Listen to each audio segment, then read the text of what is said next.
ગઈકાલે ક્ષત્રિય સમાજના ધર્મસ્થળેથી શરૂ થયેલી દ્વિતીય ચારણની જન આક્રોશ યાત્રા પહોંચી કઠલાલ ખાતે પહોંચી. કોંગ્રેસની જન આક્રોશ યાત્રા ખેડા જિલ્લાના કઠલાલ ખાતે પહોંચી. કઠલાલ ખાતે કોંગ્રેસના નેતાઓ, આગેવાનો અને મોટી સંખ્યામાં કાર્યકર્તાઓ ઉપસ્થિત રહ્યા.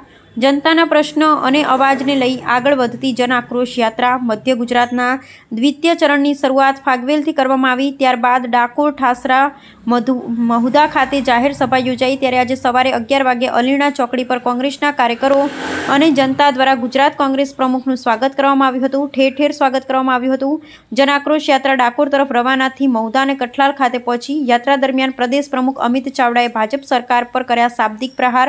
ખેડૂતોના દેવા માફી, ડબલ એન્જિનની સરકાર છતાં પ્રજા મુશ્કેલીમાં જેવા અનેક મુદ્દા પર શાબ્દિક પ્રહાર કર્યા.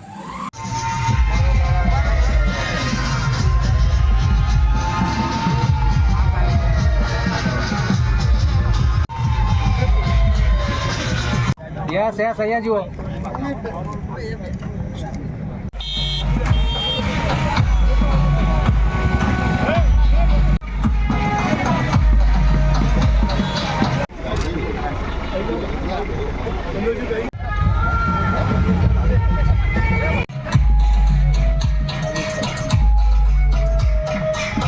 આક્રોશ યાત્રામાં કઠલાલ ખાતેની આ સભાના મંચ પર બિરાજમાન વિધાનસભા કોંગ્રેસ પક્ષના નેતા, ભારત સરકારના પૂર્વ કેન્દ્રીય મંત્રી આદરણીય તુષારભાઈ ચૌધરી, જિલ્લા કોંગ્રેસ સમિતિના પ્રમુખ, આપણા પૂર્વ ધારાસભ્ય માન્ય કાળુસિંહભાઈ, આપણા જિલ્લા કોંગ્રેસ સમિતિના કાર્યકારી પ્રમુખ યુવાન સાથીભાઈ મહેન્દ્રસિંહભાઈ, આપણા સૌના મુરબ્બી નટવરસિંહ બાપુ, ધ્રુવલભાઈ, પૂર્વ ધારાસભ્ય ઇન્દ્રજીતભાઈ, દિલીપભાઈ, તમામ આપણા તાલુકા કોંગ્રેસ સમિતિના પ્રમુખશ્રીઓ અને આપ સૌ પરિવારના વડીલો, ભાઈ